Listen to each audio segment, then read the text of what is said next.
Vamos lá. Hoje vou fazer uma live que é muito importante. Se vocês puderem assistir até o final, vai ser, acho que, muito útil para todos os pais educadores. Boa noite, Rita. Boa noite a todos aí que estão chegando. Sejam muito bem-vindos. Boa noite, minha linda. Muito bem. Esperar mais um pouquinho o pessoal chegar.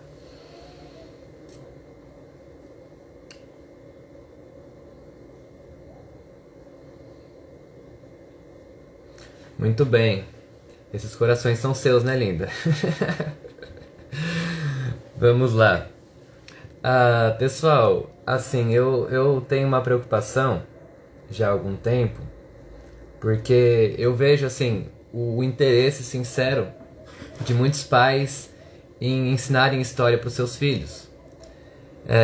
Só que o que eu percebo é que muitas vezes tem algumas coisas que são muito sutis, né? Tem vários tipos de materiais disponíveis no mercado. Talvez não tantos quanto a gente gostaria, né? Mais de um enfoque com uma visão cristã, mas tem opções também. Mas às vezes a nossa visão não é tão clara em relação à teoria da história, né? O que é a história e como que ela é feita, para que ela é usada. A história, ela não é uma ciência. Boa noite a todos aí que estão chegando. A história não é uma ciência como as demais ciências, em que você pode fazer um experimento e reproduzir aquilo várias vezes até chegar no resultado que você fala, poxa, agora eu provei uma nova lei, isso é indiscutível.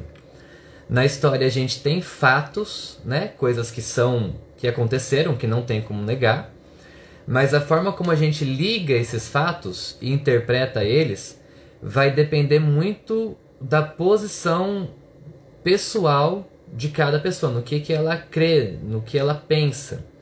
Então, a interpretação da história varia muito. E não é só assim, uma interpretação, né? Tipo, eu vou falar hoje sobre 5 maneiras de interpretar a história. Porque não existe só uma interpretação que é só negativa e outra que é toda positiva. Existem várias maneiras diferentes. A situação é um pouco mais complexa do que isso. E meu desejo nessa noite é de fato ajudar vocês a entenderem. Tipo, isso vem daquele ponto de vista. Ele está falando daqui, né? Dessa posição que está falando. Então aí a Luciane já perguntou, né? Minha opinião sobre o Brasil Paralelo. Conheço sim, vou comentar também sobre isso ao longo da live. Então é importante, né? A gente é influenciado por muitas informações. E qual que é a preocupação, o medo que eu tenho? De a gente receber muito e achar que tudo aquilo, né, tá perfeito, é verdade. E tem interpretações melhores, tem outras piores, mas cabe a gente estudar e analisar e ver qual que está mais próxima da nossa cosmovisão, nossa forma de entender. Então a gente tem que primeiro entender quem nós somos, né, qual que é a nossa tradição, e a partir disso identificar qual tipo de interpretação, qual tipo de material, qual tipo de livro ou documentário que está mais de acordo com essa visão de mundo, tá? Então é isso que eu vou tentar trabalhar com vocês nessa live. Então vamos lá. A primeira, comentando aí, já que foi levantada, a interpretação católica. Eu coloquei 5, tá? Eu vou passar pelas 5 ao longo da live. Então a primeira é católica. A segunda é providencial, a terceira é iluminista, a quarta marxista e a última a interpretação pós-moderna.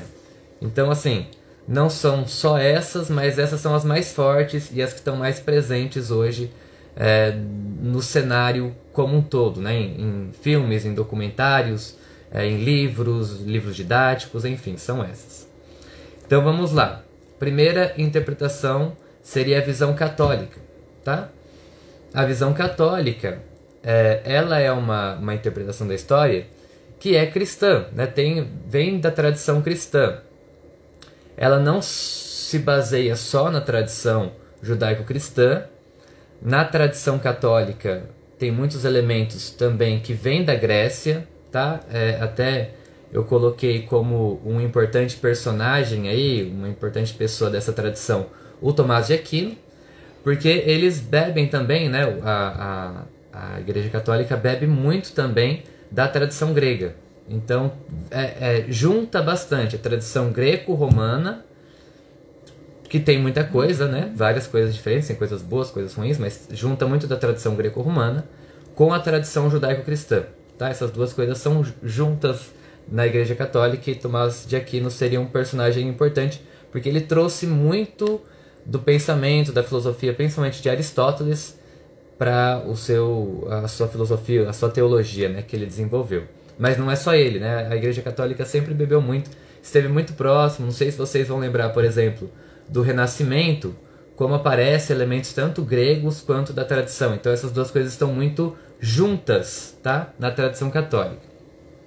Então, basicamente, na igreja, na visão católica, a Igreja Católica ela é a fonte da autoridade, ou a fonte da verdade. Então, até quando eu coloquei meu post, alguém comentou sobre isso, que a Igreja Católica também usa a Bíblia, né? E sim, a Igreja Católica também usa a Bíblia. Mas a Bíblia não é a principal fonte da autoridade, porque eles entendem, né? A Igreja Católica entende que a Igreja, a instituição ou os concílios que existiram ao longo da história interpretaram, então tem uma visão já definida a respeito do que a Bíblia quer dizer.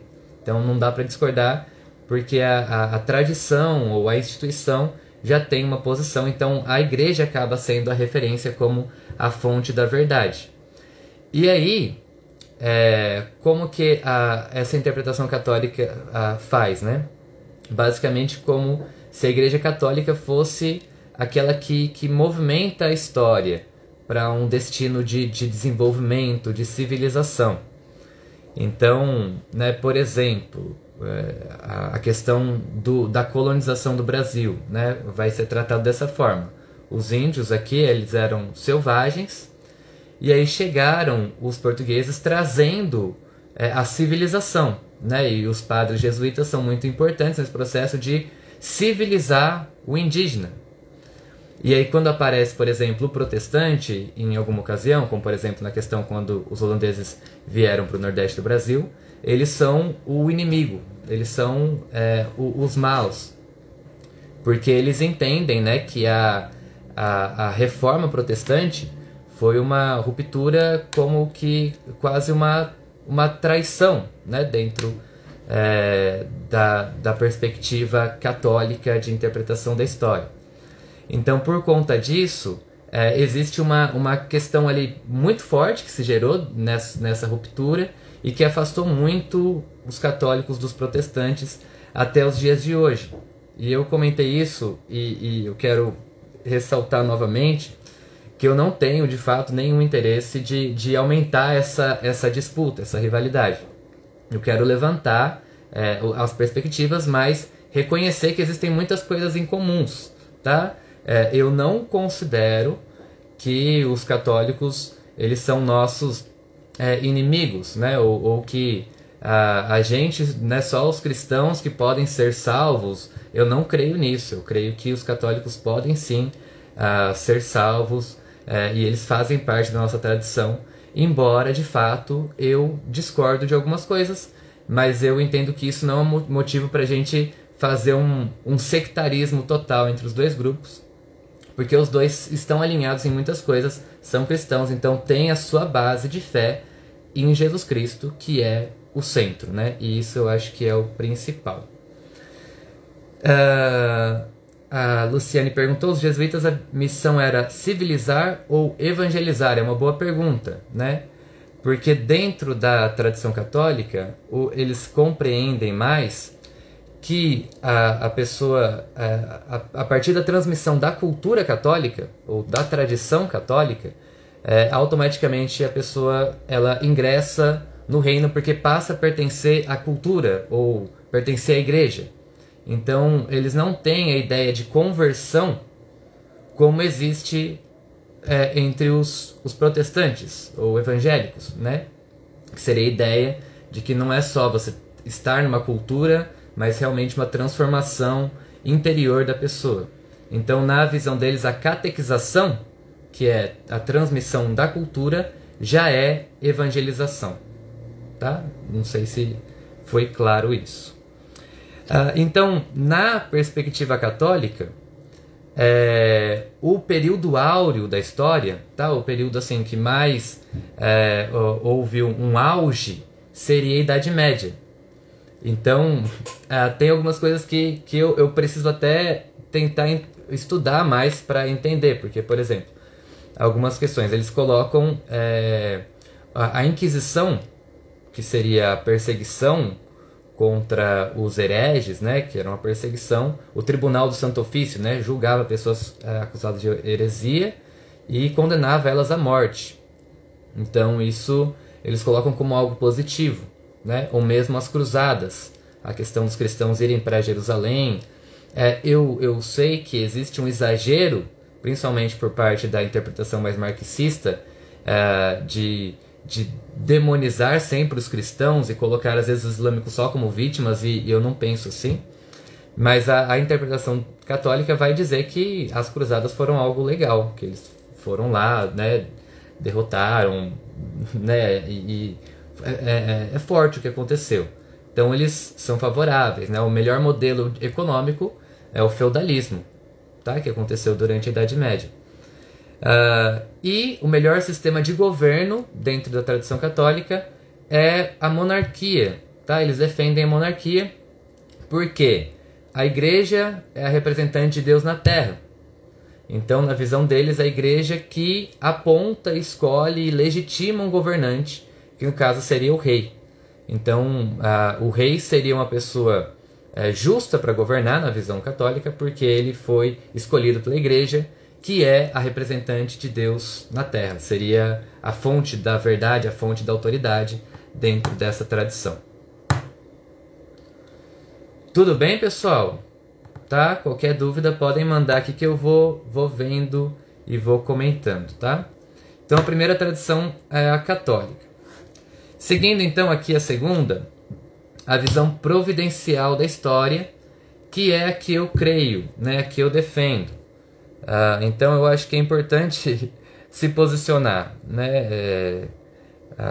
Tem muitas pessoas que falam, só que não mostram muito, não revelam muito de onde estão falando. Eu acho que é importante porque é honesto com o público, né? Então essa tradição providencial, ela seria a que vem a partir da Reforma Protestante.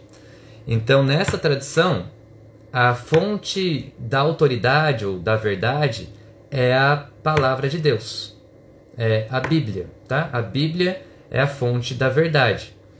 Então, começou ali, né, logo, desde John Hus, John Wycliffe, e depois Martinho Lutero, João Calvino, e eles, estudando as Escrituras, trouxeram coisas importantes também para entender e compreender a história. Então, na visão providencial, Deus, ele é soberano sobre toda a história, né? E isso tem muitos textos bíblicos que abordam esse assunto. Deus levanta reis e Deus derruba reis. Nada acontece, por mais que estranho que pareça, mas nada acontece nesse mundo sem a permissão de Deus. Deus, ele permite que aconteçam tanto coisas boas, ele traz a chuva, ele traz o desenvolvimento, a prosperidade, como ele permite que aconteçam catástrofes, tá? Então, esse é o Deus que está na Bíblia, né? Então, a visão providencial entende que Deus é o grande agente da história e que tudo acontece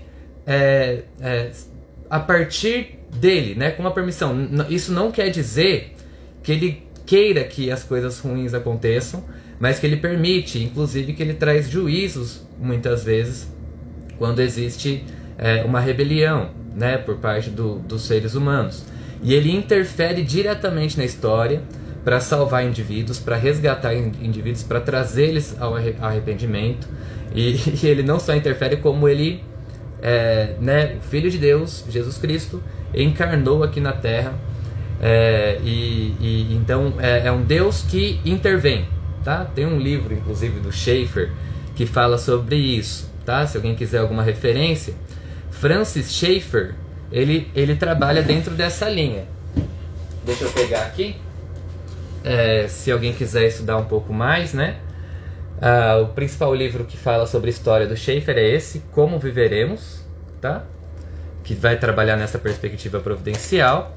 Um outro livro que eu indico para quem quer entender a história, né? A história antiga na perspectiva providencial a gente baseia na Bíblia, basicamente, porque a história de Israel é o centro do que estava acontecendo no mundo naquele momento, e é a Bíblia que vai dizer para a gente como enxergar os demais povos, né? Como Deus age em relação aos outros povos, sempre tentando trazer eles, mas ao mesmo tempo como esses povos se rebelam contra Deus atrás de outros deuses.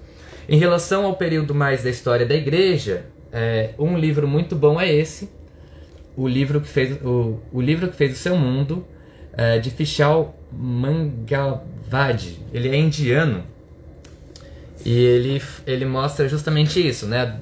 Na perspectiva providencial, a Bíblia é um elemento que Deus usa para trazer a revelação para os povos. Então, a partir da Bíblia, da leitura da Bíblia, que pessoas foram transformadas e trouxeram mudanças grandes na cultura como um todo também. Então, nessa visão, né, da perspectiva providencial, o momento mais marcante ou mais áureo, assim, seria ali o período que vai da Reforma até o século XVIII. Isso não parou, né? Isso continua depois. Mas seria esse período que houve o surgimento de grandes músicos, artistas, de escritores, que são importantes a gente estudar, porque fazem parte dessa tradição, e que também houve muito desenvolvimento do pensamento também, não só teológico, mas também político. Então, é nessa época, por exemplo, que a gente tem o desenvolvimento do tipo de estrutura política que é defendido mais na perspectiva providencial. A perspectiva providencial, ela defende o tipo de governo antes da volta de Jesus. O que surgiu dessa perspectiva foi o governo republicano, tá? E aí tem ali é muito valorizado nessa perspectiva a história dos Estados Unidos da América, desde a fundação, né? As pessoas eram perseguidas, os cristãos foram muito perseguidos no século XVI, XVII principalmente. E os Estados Unidos é fundado por pessoas fugindo dessa situação de perseguição e principalmente lutando pela liberdade. Então, essa tradição defende muito a liberdade, né? A defesa da liberdade é fundamental. E o regime republicano, ele é um regime que ele é produzido para proteger a liberdade dos indivíduos. Então, é colocado de forma muito errada, equivocada, como se a república surgisse ali com os iluministas, né? Isso está errado, isso surge na tradição norte-americana por causa da influência bíblica que houve sobre aquela sociedade. Tá? Isso é muito importante. Eles liam a Bíblia e a Bíblia fala de várias coisas muito importantes. Por exemplo, que a lei deve estar acima dos soberanos. É necessário uma constituição que governe a todos. Separação de poderes, né? Deus não queria um rei sobre Israel. Ele levantava juízes quando era necessário, mas tinha toda uma estrutura que, se você vai lendo, né? Eu recomendo o livro A República Hebraica, tá? Quem quiser saber mais sobre isso, como que, na verdade, esse princípio de governo, que é a república, não surgiu na realidade nos Estados Unidos, mas ele está na Bíblia, tá? Você pode retirar todos os princípios do sistema republicano da história dos hebreus, tá? Ou de Israel. Então, o regime defendido é o republicano porque é o que mais protege as liberdades de uma forma geral. E a reforma, né, a protestante, principalmente ali com João Calvino, que foi o cara que mais trouxe assim, fundamentação nessa questão da soberania de Deus sobre todas as coisas e sobre a história, eles não concordam tanto, tá? Ou não namoram tanto com a tradição grega. Tudo bem? E essa questão de ficar muito próximo com os clássicos da tradição grega, isso não é tão próprio da tradição protestante nesse sentido. Basicamente, o que Calvino dizia era só a Escritura, ou seja, né, a nossa base de referência, de conduta, de vida, de pensamento é Bíblia e ponto. Tá? Então, tem coisas também boas em outras culturas que é importante, que podem ser resgatadas, mas a centralidade na Bíblia, na palavra, nessa tradição, é muito maior. Tudo bem, pessoal? Deixa eu ver se eu esqueci de alguma coisa. Não. Deixa eu ver como está meu tempo também. Porque eu já falei de duas tradições, que é a católica, que são as duas tradições cristãs, né? A católica e a protestante ou providencial. Alguma dúvida, pessoal? Muito bem. Isso aí, artes liberais. A educação clássica, ela tem sua base ali na Idade Média, na tradição católica, né? E tem coisas que são boas, que podem ser aproveitadas. Eu acho que principalmente a partir dos escritos ali de Charlotte Mason, que já tinha, né, uma visão mais protestante.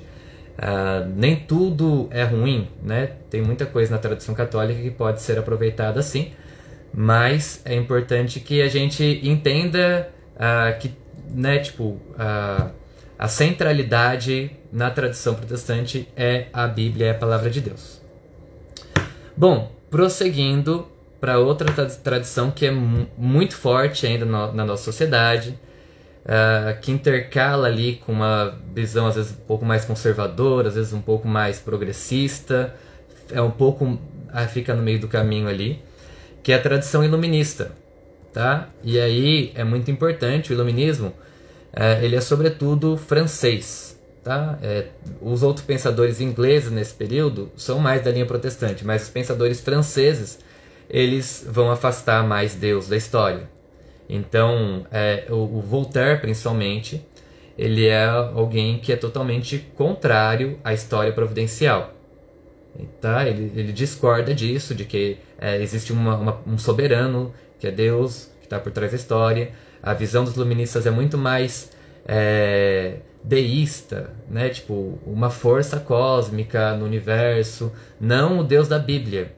Então existe muito engano dentro da tradição iluminista, e assim, muita gente acaba pensando de forma muito parecida com eles, porque é muito forte, né? Não só na sociedade em geral, mas na igreja também, essa tradição é muito forte, que é a tradição basicamente racionalista, né? De você entender e interpretar o mundo simplesmente pela razão.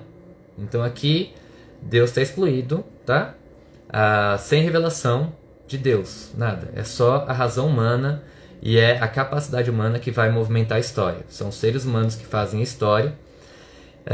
Então toda a tradição vai ser jogada fora, isso não interessa, tá? A tradição cristã não interessa, porque isso não é racional. Isso tem a ver com mitos, com crenças religiosas, e agora a gente vai formar uma nova história, um novo mundo, a partir dos seres humanos, da razão. E isso lembra muito Babel, né? A independência, o desejo humano, o humanismo, né? O desejo humano de fazer as coisas sozinho. Então, nessa tradição, quem faz a história são grandes personalidades, normalmente, né, tipo, pessoas, reis, né, autoridades políticas, eles que vão atuar na história, então são esses indivíduos. E uma pessoa iluminada, ou seja, uma pessoa racional, que, interpretando o documento, vai falar a verdade para você a respeito da história. Então, é só uma pessoa capacitada e racional, que tem condições. Então, eles tipo, interpretam o documento da forma como parece melhor para a visão de mundo deles. Então, se essa visão exclui a Deus, então Deus é tirado de lado. Se nessa visão de mundo não tem um criador, então a gente vai ter que construir toda uma narrativa aqui para dizer a respeito da pré-história, dos seres no passado, de uma forma que seja mais racional, né, excluindo Deus, mas racional e científica.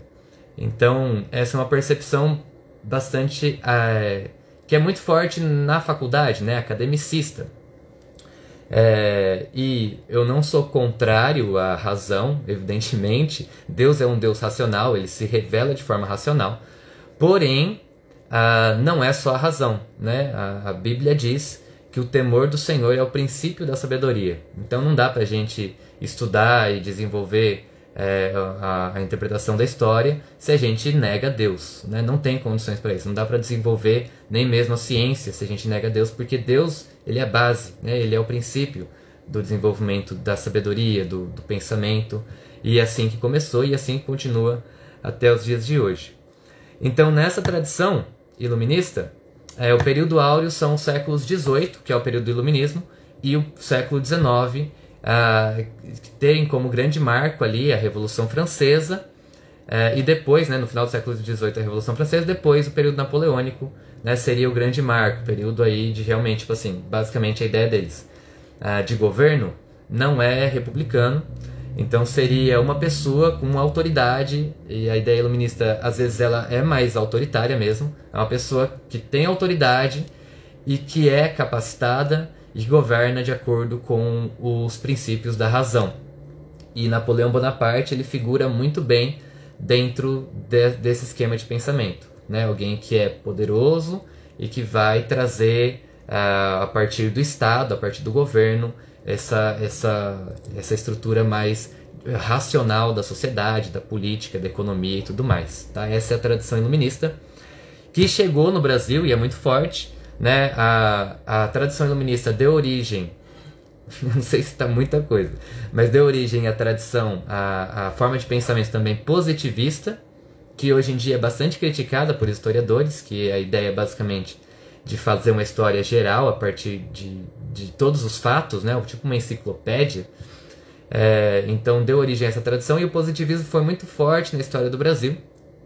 A proclamação da República foi feita por militares positivistas, né? O lema Ordem e Progresso, ele vem daí.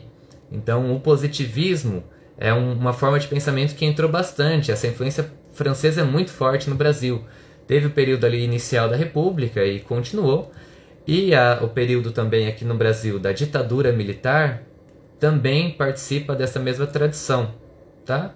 Então a tradição científica, racional, e no caso ali da ditadura mais autoritária também, de homens capacitados, né, ou pessoas nomeadas capacitadas desenvolvendo, e que, né, muitas vezes Deus ele é colocado de lado nessa história.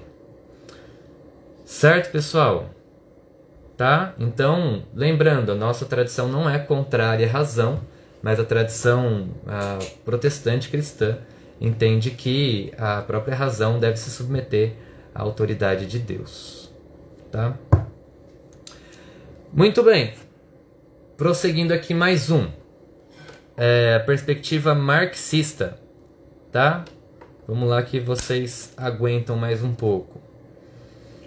A marxista eu acho que é um pouco mais fácil de entender porque está mais próxima da gente.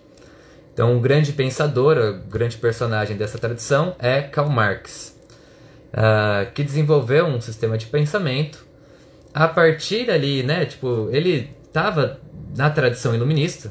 Então, Marx ele se coloca como alguém racional e científico. Ele se coloca dessa forma, né? O socialismo científico é o que ele defende, e que na realidade se tornou uma ideologia que hoje ela é seguida e acreditada por um grande número de pessoas.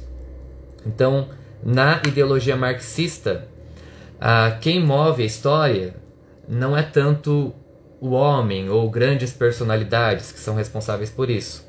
O motor da história é mais questões econômicas. Então ele vai colocar ali a luta de classes, que sempre existiu, desde lá do Egito Antigo, seguindo a história até os dias de hoje. Sempre teve essa rivalidade entre as classes e essa luta de classes que faz grandes movimentos, revoltas, revoluções que são o motor da história. Então Marx ele vai estabelecer uma estrutura extremamente dualista, né, separando a sociedade em dois grupos. Um grupo seriam os burgueses, que são os opressores, os maus, e o outro grupo seria o proletariado, que é o coitadinho, né, a vítima, o oprimido. Então ele vai estabelecer essa estrutura de pensamento que divide a sociedade, e que aí a grande solução, né, para a história caminhar para frente, para o progresso, é que esse grupo oprimido se revolte, né, que pegue em armas, que faça a revolução e tome o poder, e estabeleça ali um novo regime que seria um regime perfeito, igualitário, né, que é a utopia de um comunismo em que todos têm tudo em comum. Tá? Então essa é a tradição, essa é a forma de pensamento da ideologia marxista. Até aí. E aí o grande momento em que isso aconteceu foi a Revolução Russa, e o tipo de governo então que foi implantado a partir dali, que é o comunismo, basicamente é um governo em que existe um ditador que controla toda a sociedade e que vai estabelecer então essa igualdade. O Partido Comunista que domina sobre todos. E aí a tradição marxista é muito contrária à tradição protestante, porque eles são justamente contra a liberdade. Para estabelecer essa igualdade desejada, acaba a liberdade de expressão, acaba a liberdade de pensamento, liberdade religiosa, as pessoas são presas, perseguidas e mortas por discordarem desse sistema que é ateu, né, e igualitário, que acha que todo mundo tem que ser colocado numa mesma condição, passar a régua e ficar todo mundo no mesmo nível, isso à força, né? Então acaba com a liberdade visando essa suposta igualdade, e as consequências disso os regimes comunistas estão aí para mostrar, né, a quantidade de pessoas perseguidas e mortas nesse sistema. Mas o marxismo ele não parou aí, né, com o fracasso desse sistema, né, primeiro pelas perseguições, depois pelo fim da União Soviética, deu origem a outros pensamentos que não foram feitos por Marx, mas que trabalham dentro da mesma lógica. Tá? Então, que é basicamente a seguinte: opressor e oprimido, tá? O grupo mau e a vítima. Então, se antes lá era o burguês, né, que na verdade quem é o burguês? Seria o empreendedor, o empresário, o cara que investe. E o proletário, o trabalhador. Então, é colocado um rótulo. Tá? Eu não quero dizer que não existe opressão de forma alguma, mas é colocado um rótulo de que todo burguês ou todo empreendedor ele é necessariamente um opressor. Tá? E aí todo proletário ele é o coitado, ele é a vítima, que é um inocente. Então como que isso se traduz hoje em dia? Em questões, por exemplo, do movimento negro, ou de questões de defesa dos indígenas, né? E aí tem que ter muita cautela de falar desses temas, porque como é colocado um rótulo, muitas vezes quando você comenta alguma coisa, já trazem aquele rótulo para cima de você. Mas basicamente assim, dizer que, por exemplo, os índios eles são inocentes, coitadinhos, que eles não tem nada de errado, né? O que os indígenas aqui, eles viviam numa paz e tranquilidade. Então, e que os europeus são, né, tipo, os vilões, né? Tudo que o europeu faz, tudo que eles trouxeram é sempre negativo, ruim. Então, a história não é tão simples assim, tá? A história é mais complexa. Se você começa a estudar a história dos indígenas, você vê que, tipo, aqui no Brasil eles praticavam canibalismo, né? Lá no México eles sacrificavam as pessoas, caçavam as pessoas e sacrificavam elas para os seus deuses, né? E você vê ao mesmo tempo na tradição cristã muitas coisas boas. Então é muito simplista essa argumentação que divide entre o bonzinho, né, o vilão e o bonzinho da história, e totalmente preconceituosa, né? Traz muito preconceito, porque as pessoas já, a partir de alguma coisa que você fala ou comenta, elas já trazem um rótulo em cima de você. Então a questão de indígenas, de negros, é trabalhado essa situação, né, que daí vem essa ideia de revolta, de revolução, a ideia da militância contra esses opressores, né, que no caso muitas vezes os opressores são justamente as pessoas da tradição judaico-cristã. Então essa militância, porque eles são ensinados nesse sistema de pensamento que eles não podem ficar quietos, eles têm que falar e lutar pelos direitos, pelas vítimas, pelos oprimidos, né? Dentro dessa visão enganosa a respeito da história. O feminismo, né, seria outro exemplo contemporâneo que a gente tem, que trabalha dentro do mesmo dualismo, né? E novamente, não quer dizer que não tenha acontecido coisas erradas contra as mulheres, não é isso. Mas uma visão de colocar o homem como sempre o mal, o agressor, esse, né, que é o opressor, e a mulher sempre como a vítima, né, que tem que se revoltar e lutar pelos seus direitos. Então, né, que aí é algo bem distante do que a Bíblia ensina sobre os papéis de homem e mulher. Tudo bem, pessoal? Espero que não me entendam mal, porque são assuntos que são polêmicos e às vezes quando a gente cita, as pessoas interpretam coisas que nós não somos, né? Muito bem, então, tradição marxista. E agora só falta uma para a gente finalizar, que é a tradição pós-moderna. A visão pós-moderna, ela eu acho que é mais forte hoje, tá? É a visão relativista. Ela é muito forte, muito influente na nossa sociedade e gera maneiras de pensar, novamente, dentro de cristãos até mesmo sem que eles se deem conta disso. Então, basicamente, essa tradição pós-moderna diz assim: a verdade não está em Deus, não está na igreja, na Bíblia, não está na ciência, não está em Marx, no racionalismo. Não, a verdade não existe. Ponto. Tá? Não existe verdade. Então, o propósito desse tipo de narrativa basicamente é desconstruir. Tá? Desconstruir. É relativizar. Então, onde eu me formei ali na Unicamp, né, ali basicamente o que a gente aprendeu teve um pouco da tradição marxista, mas basicamente a tradição relativista é a mais forte.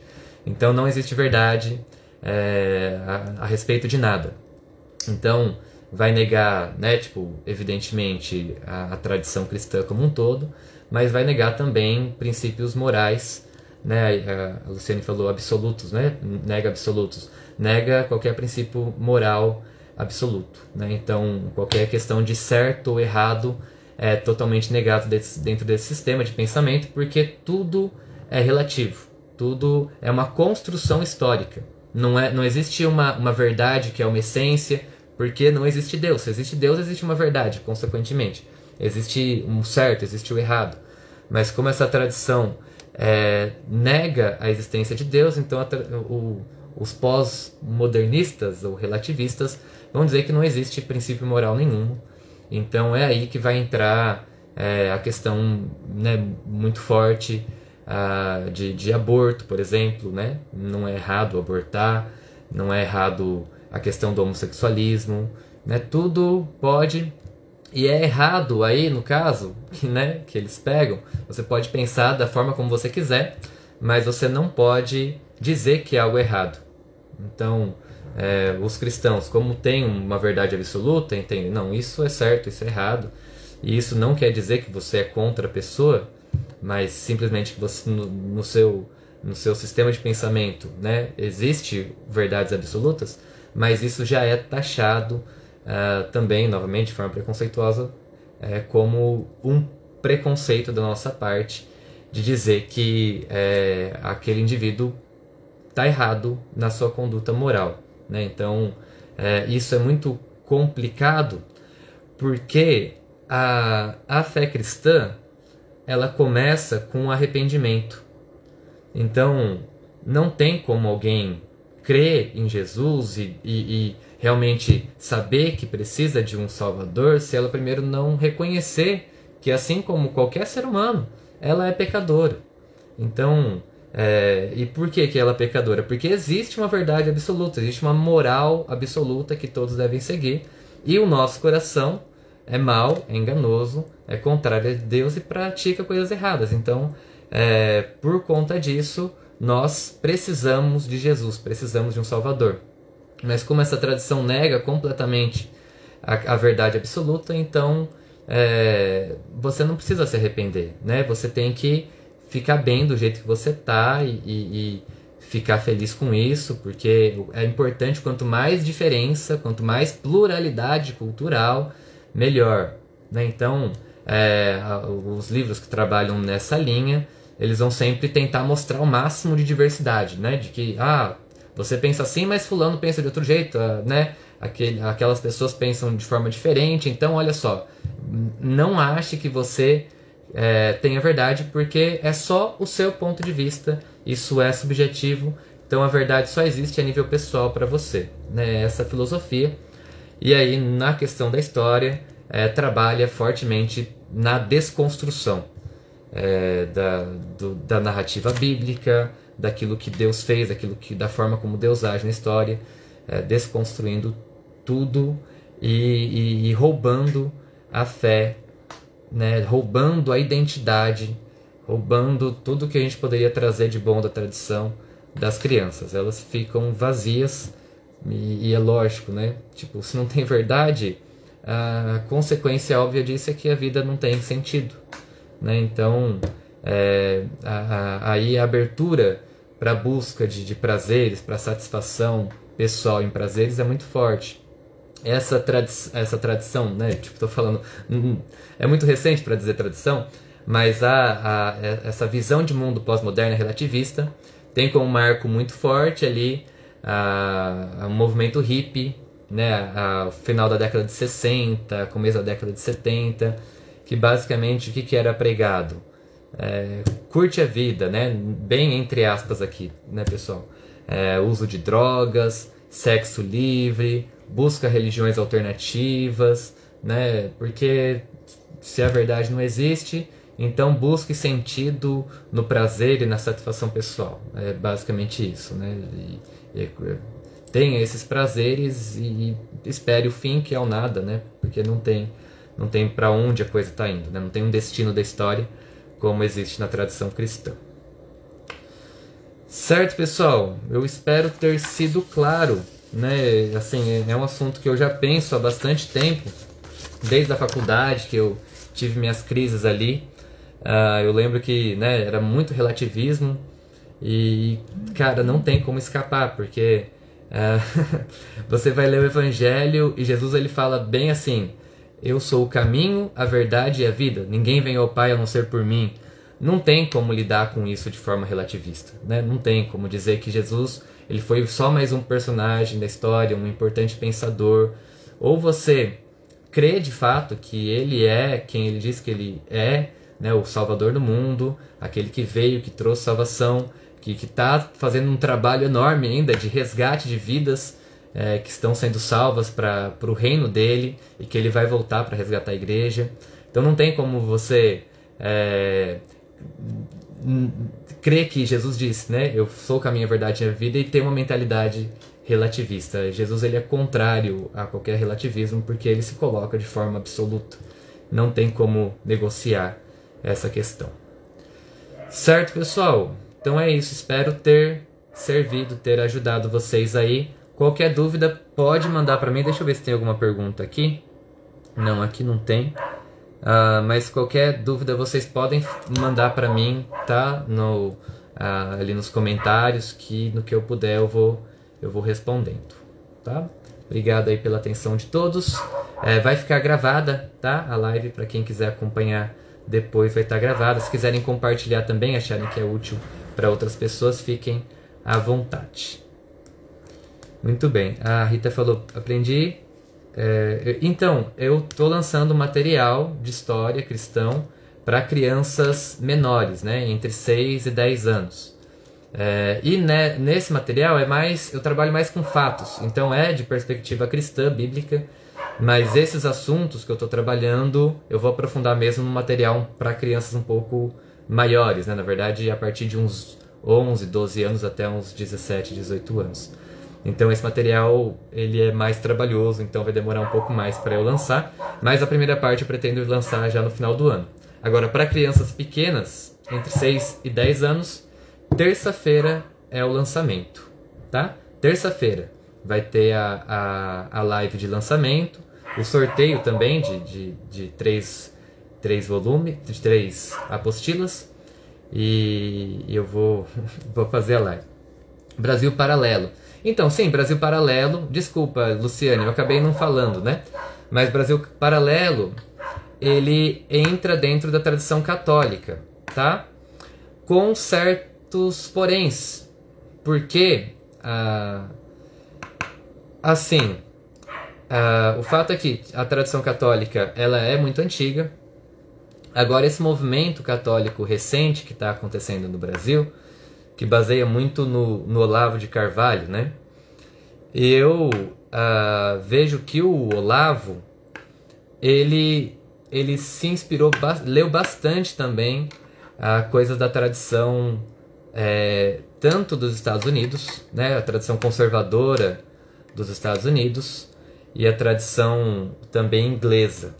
Então tem muita coisa boa que a gente infelizmente desconhece, que fazem parte da tradição protestante, né? E tem pouca coisa traduzida nesse sentido. Então o Brasil Paralelo é da tradição católica, então são monarquistas, né?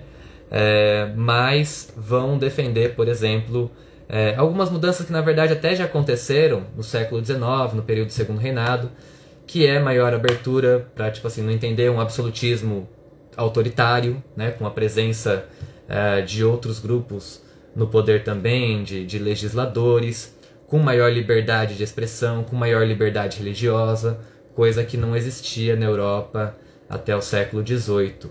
Né? Então, o Brasil Paralelo vai numa linha católica, mas que bebe um pouco da tradição protestante, é a minha forma de entender.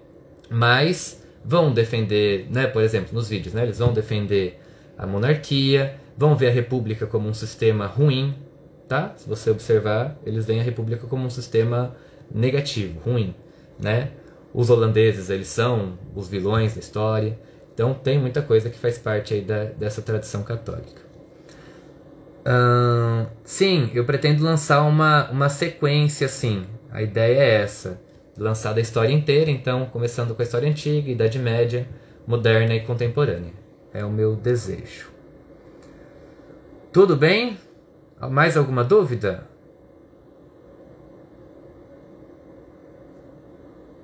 Certo, pessoal? Muito bem. Obrigado, então, pela atenção de vocês. E estamos aí, qualquer coisa. Até mais. Tchau, tchau.